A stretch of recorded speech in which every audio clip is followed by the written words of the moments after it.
கர்த்தருக்கு சோத்திரம். 17ஆம் அதிகாரம் 3ஆம் வசனம்.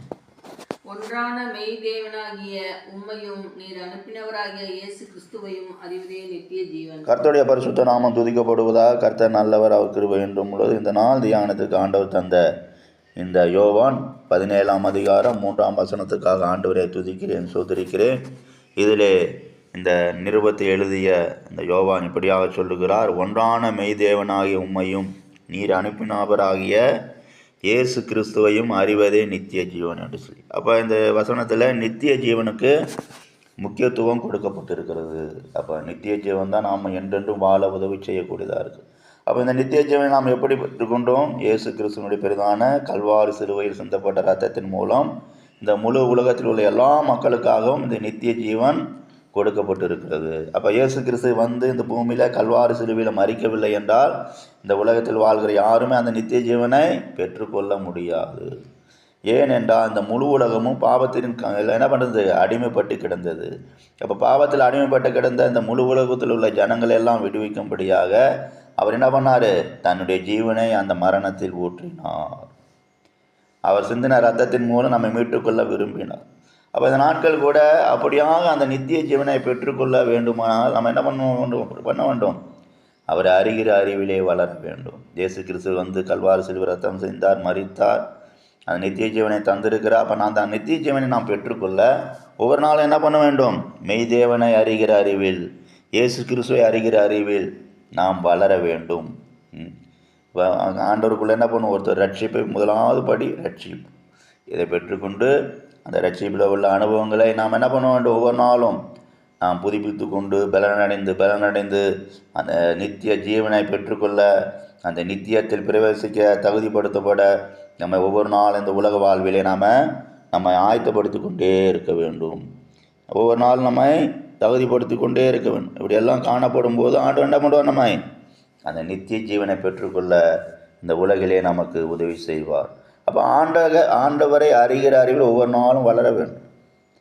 அந்த அறிகிற அறிவில் நாம் வளர்ந்து பலனடைந்து, அவர் நமக்கு தந்த கிருபையில் பலனடைந்து, அவர் நமக்கு தந்த பரிசுத்த ஆவியின் அபிஷேகத்தில் பலனடைந்து நாம் அவருக்குள் காணப்படும் போது நாம் என்ன பண்ணுவோம்? என்ன செய்ய முடியும்? அவர் நமக்கு ஏற்படுத்தி வைத்திருக்கிற அந்த நித்திய ராஜ்யத்தில், அந்த மகிமை நிறைந்த ராஜ்யத்தில், அந்த சந்தோஷமும் சமாதானமும் இளைப்பாறுதலுள்ள தேசத்தில் நாம் பிரவேசிக்க முடியும். அநேகருக்குள்ள ரட்சிப்பின் அனுபவம் மாத்திரம் இருக்கும். மற்றபடி அவங்க என்ன பண்ணுறது இருக்க மாட்டாங்க. ஆண்டவருக்குள்ள தங்களை ஒப்பு கொடுத்து அவரை அறிகிற அறிவில் வளரக்கூடிய ஒரு விசுவாசம் இல்லாமல், வாஞ்சை இல்லாமல், தாகம் இல்லாமல் காணப்படுவார். அப்போ இந்த நாட்கள் கூட நாம் இப்படி காணப்படுகிறோமா? வாஞ்சை இல்லாமல், தாகம் இல்லாமல், அவரை அறிகிற அறிவில் முன்னேறி செல்லாமல் காணப்படுகிறோமா? அப்படி காணப்பட்ட அந்த நாளில் கூட நம்ம என்ன பண்ண வேண்டும்? நம்மை தாழ்த்த வேண்டும், ஆண்டவர் கருத்தில் ஒப்பு கொடுக்க வேண்டும். ஆண்டவரே, நான் உண்மை அறிகிற அறிவில் வளர வேண்டுமே என்று சொல்லி நம்மை தாழ்த்தி அவர் கருத்தில் தரும்போது அவர் என்ன பண்ணுவார்? நமக்கு உதவி செய்து அந்த நித்திய ஜீவனை பெற்றுக்கொள்ள நம்மை ஒவ்வொரு நாளும் வழி நடத்துவார். ஒவ்வொரு நாளும் அவர் சமூகத்தில் நாம் அமரும்போது அவரிடத்தில் நாம் பெற்றுக்கொள்ள வேண்டிய ஆலோசனைகளை பெற்றுக்கொண்டு அந்த நித்திய ஜீவனில் பிரவேசிக்க நம்மை தகுதிப்படுத்துவார். அவருடைய பெரிதான அன்பு ஒவ்வொரு நாளும் நமக்கு கற்றுக் கொடுக்கக்கூடியதாக இருக்கிறது. அதனால் தான் ஆண்டவர் சொன்னார், நான் உனக்கு போதித்து உனக்கு என் வழியை காட்டுவேன் என்று சொன்னார்.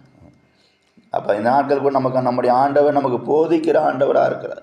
அப்போ இந்த நாட்கள் கூட நம்ம ஆண்டவருடைய பிள்ளையாக ரட்சிப்பு பெற்றுக்கொண்டு அவருடைய பரிசுத்த ஆவியின் அபிஷேகத்தை பெற்றுக்கொள்ளும் போது அந்த பரிசுத்த ஆவியான என்ன பண்ணுறார்? நமக்கு போதிக்கிறார். அவர் அந்த பரிசுத்த ஆவியான நமக்குள் வரும்போது என்ன பண்ணுகிறார்? அந்த பரிசுத்த ஆவியானவர் அவரை அறிகிற அறிவில் வளரும்படியாக, அவருடைய சத்தியத்தை அறிந்து கொள்ளும்படியாக சகல சத்தியத்திற்குள்ள நம்மை நடத்துகிறார்.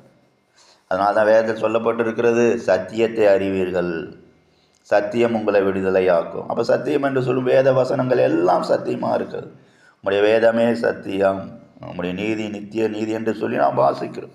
அப்போ இந்த நாட்களோட வேதத்தை நன்றாக வாசிக்கும் போது, வேத வசனங்களை நாம் தியானிக்கும் போது, வேத வசனங்களை நாம் ஆராய்ந்து பார்க்கும்போது நாம் அந்த நித்திய ஜீவனை பெற்றுக்கொள்ள முடியும். எனவே அந்த நாட்கள் நம்ம முழுவதுமாக தாழ்த்தி ஆண்டவர் கரத்தில் ஒப்பு கொடுத்து, ஆண்டவரே, உம்முடைய நித்திய ஜீவனை பெற்றுக்கொள்ள என்னை தகுதிப்படுத்துங்கள் என்று சொல்லி நாம் கேட்போம். அவர் நமக்கு உதவி செய்வார். கர்த்தர் எந்த வசனங்களால் நம்மை ஆசீர்வதிப்பாராக. ஜெபம். கிருபையும் சிநேகம் நிறைந்த நல்ல தெய்வமே, நன்றி செலுத்துகிறோம். ஒன்றான மெய் தேவனாய் உம்மையும் நீர் அனுப்பினவராக இயேசு கிறிஸ்துவையும் அறிவதே நித்திய ஜீவன் என்று சொன்னீங்க ஆண்டவர். இந்த நாள் எங்களை தாழ்த்துக்கிறோம். உம்மை அறிகிற அறிவில் வளர, நித்திய ஜீவனை பெற்றுக்கொள்ள, நித்திய ராஜ்யத்தில் பிரவேசிக்க எங்களை தகுதிப்படுத்திக் கொள்ள உதவி செய்யும். இந்த நாளை ஆசீர்வதியும். இயேசு நாமத்தில் பிதாவே, ஆமென்.